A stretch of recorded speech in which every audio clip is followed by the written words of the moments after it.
Hello everyone, I am Dr. Anshu and today we will proceed with the topic Spoken English and Broken English by G.P. Shaw Part 2. We had already discussed Part 1 in our previous video. हमने previous lecture में ये जाना कि spoken English and broken English Irish लेखक और आलोचक George Bernard Shaw के नाम से जो मशहूर भाषण है उसका रेडियो ट्रांसक्रिप्शन है। इसमें हमने ये देखा कि जो बोली जाने वाली अंग्रेजी और टूटी फूटी अंग्रेजी है वो किस तरह से अलग है और उसका क्या महत्व है। शॉ ने विदेशी छात्रों को संबोधित करते हुए अपनी वार्ता को जारी रखा है। GB Shaw British broadcasting corporation के सदस्य भी हैं। यह हमने इस वीडियो में इसको हमने डिस्कस किया है। और एक भी व्यक्ति एक जैसी अंग्रेजी नहीं बोल सकता है, यह बात उन्होंने कही है। Not even a single person speaks English in the same way. अब जीबी शॉ कहते हैं कि जहां तक इंग्लिश स्पीकिंग की बात है तो हर एक व्यक्ति उसे अलग अलग प्रकार से बोलता है, चाहे वह नेटिव स्पीकर है या चाहे वह फॉरेनर है, यानी वो वहां का निवासी है या वो बाहर से आकर के कोई विदेशी पर्यटक है, पर दोनों ही हर परिस्थिति में अंग्रेजी को अलग अलग प्रकार से बोलते हैं। Shaw says that not even he himself speaks English in the same way all the time. वो कहते हैं कि मैं स्वयं भी हर वक्त एक जैसी अंग्रेजी नहीं बोलता हूँ, यानी जब वो घर पर हैं तो वो अलग प्रकार से अंग्रेजी बोलेंगे, जब वो प्रोफेशनल लाइफ में हैं तो अलग बोलेंगे, जब वो किसी मीटिंग में हैं तो उनका बोलने का लहजा बिल्कुल अलग होगा, या वो किसी पार्टी में है, किसी फॉर्मल प्लेस में है, तो हर जगह वो अलग अलग प्रकार से अपने आप को प्रदर्शित करेंगे। He says that when he is at home on the breakfast table and his wife is standing just 6 feet away, instead of properly narrating a word, he just mumbles them.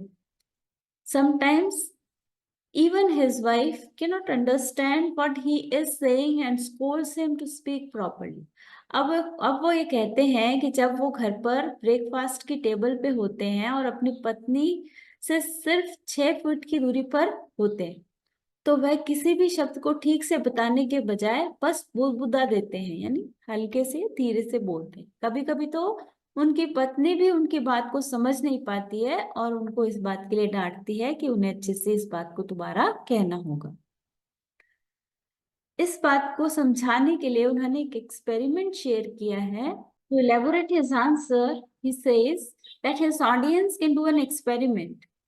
और यह बात समझाने के लिए वो कहते हैं कि आप एक एक्सपेरिमेंट कर सकते हैं और उस एक्सपेरिमेंट के तहत उन्हें एक कॉमन फैमिली को एक की होल से देखना होगा कि उस परिवार के लोग क्या और कैसे बात कर रहे हैं जब वो अपनी प्राइवेट लाइफ में हैं। They will find that the family members speak in a mumbled, unclear way, but when they open the door, the family will start speaking in a clear and publicly understandable way. उनका यह कहना है कि जब वो की whole से देखते हैं तो परिवार अपने हिसाब से बात करता है और जब वो दरवाजा खोलते हैं तो वो स्पष्ट सार्वजनिक रूप से समझने योग्य तरीके से बोलना शुरू कर देते हैं। ये This is what Shaw calls the difference between company manners and family manners. Both these manners apply to everyone. और यही है कंपनी के शिष्टाचार और परिवार के शिष्टाचार। Another example that Shaw gives of the difference between company manners and family manners is that to ask time to a stranger. अब दूसरा एक और उदाहरण देकर के वो कहते हैं कि आप किसी से समय पूछिए। Shaw will need to ask him properly to understandable way.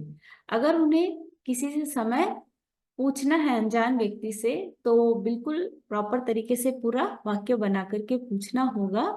लेकिन यदि वो अपनी वाइफ से यही बात करते हैं तो वो इतना सा भी कह सकते हैं, clock it and his wife will understand.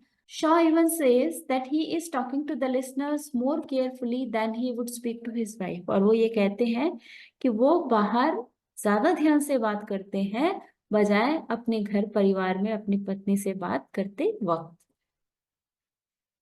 इसके बाद आता है even in London people use to speak bad English. अब वो कहते हैं कि लंदन में भी लोग अच्छे से अंग्रेजी का उपयोग नहीं करते हैं। He has already told the listeners that there is no perfect model of speaking English, but there is a presentable model of speaking English.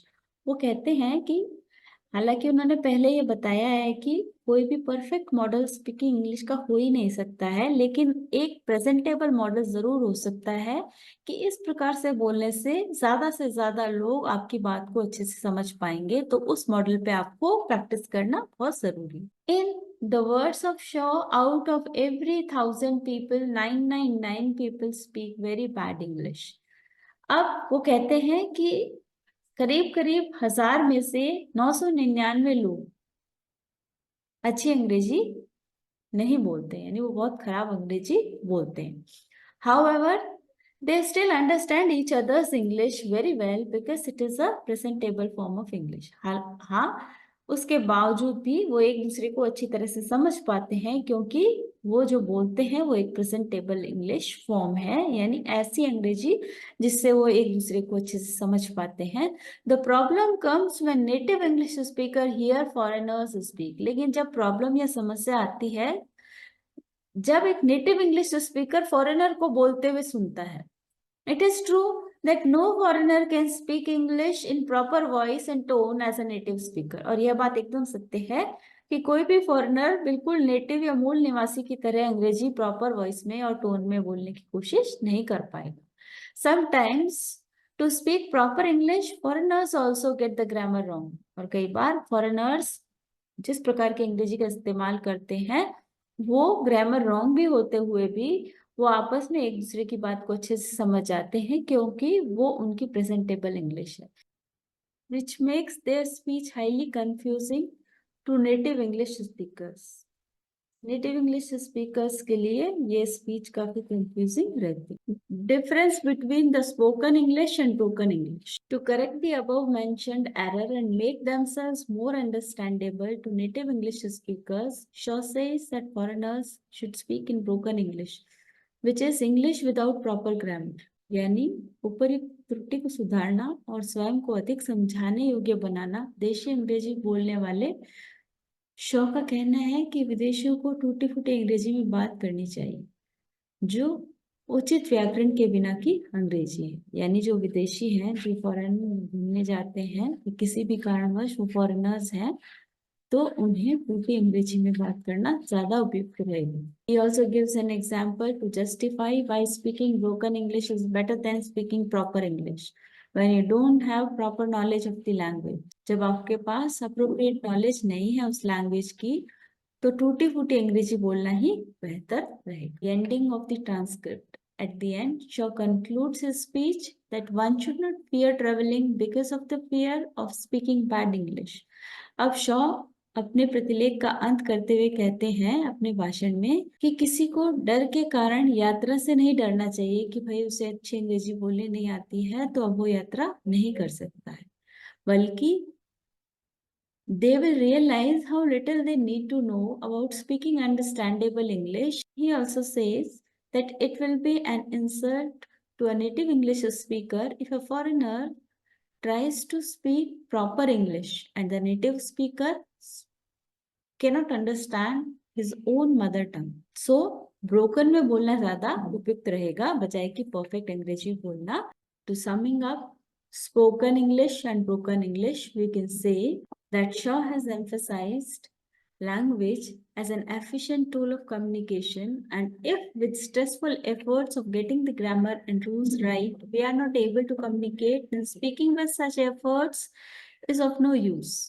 अब सारांश के तौर पर वो कहते हैं कि स्पोकन इंग्लिश और ब्रोकन इंग्लिश प्रतिलेख को सारांशित करने के लिए हम ये कह सकते हैं कि शॉ ने भाषा पर जोर दिया है और संचार के एक कुशल उपकरण के रूप में भाषा का उपयोग करने के लिए कहा है। यदि तनावपूर्ण प्रयास के साथ व्याकरण और नियमों को सही करने के साथ हम संवाद नहीं कर पाते हैं या फिर बोल पाते हैं, ऐसे प्रयासों से कोई फायदा नहीं होता। उनका कहने का सरल तरीके में मतलब यह है कि यदि हम बोलते वक्त व्याकरणों और नियमों पर ज्यादा ध्यान देते हुए उस बोलने को स्ट्रेसफुल बना लेते हैं तो वो हमारे लिए ज्यादा फायदेमंद नहीं रहता है। तो इससे ज्यादा फायदेमंद क्या रहेगा कि हम बजाय परफेक्ट इंग्लिश बोलने के टूटी फूटी अंग्रेजी बोले जहाँ व्याकरण और नियम स्पष्ट नहीं होते हैं लेकिन संचार ठीक से किया गया है। यानी जो हमने बोला है वो इतना प्रेजेंटेबल और अंडरस्टैंडिंग है कि अगले व्यक्ति को हमारी कही गई बात बिल्कुल से समझ में आ जाती है, भले ही वो परफेक्ट ग्रामर और रूल्स के अकॉर्डिंग नहीं। To speak broken English one does not require much but loud voice, minimum efforts and very basic knowledge of the language. अब वो कहते हैं कि टूटा फूटा बोलना अंग्रेजी के लिए ज्यादा कुछ नहीं बल्कि ऊंची आवाज, न्यूनतम प्रयास और बहुत ही बुनियादी नॉलेज की आवश्यकता रहे। So I hope the message is clear with you all. अगर आपने अभी तक अपने चैनल को सब्सक्राइब नहीं किया है तो जाइए पहले सब्सक्राइब करिए, और आपके जो भी यूजफुल कमेंट्स हैं वो कमेंट बॉक्स में जाके आप लिखेंगे, और एनकरेज करने के तौर पर आप सेशन को लाइक करेंगे। Thank you very much for your patience hearing.